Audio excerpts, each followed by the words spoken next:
tutuhanin niya yung political will niya against China. Canada has been a friend to immigrants kagaya ng Filipinos. Garbage is an issue but the territory is as well. Mas importante din ang ating kateritoryahan.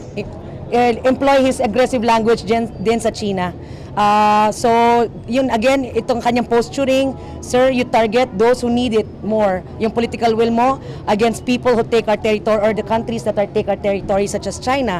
And yes, exercise political will on our garbage. There is our departments that should be tasked to negotiate also with Canada.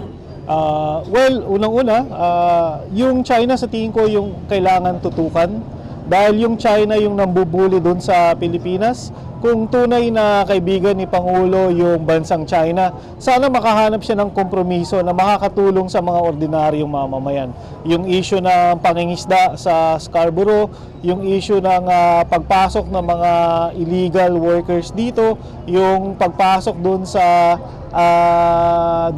Boracay, yung mga illegal businesses na natatayo dito, halos lahat walang permit. Hindi na nakakatuwa at natatakot na yung mga ordinaryong mamamayan. Kahit saan ka magpunta, ang issue ng mga mamamayan ay parang hindi na sila nakatira sa Pilipinas, parang naging probinsya na talaga tayo. Sana yung sinasabing political will ng Pangulo, yung kanyang tapang, itutok niya dun sa bansang kailangan tutukan, at yun yung China.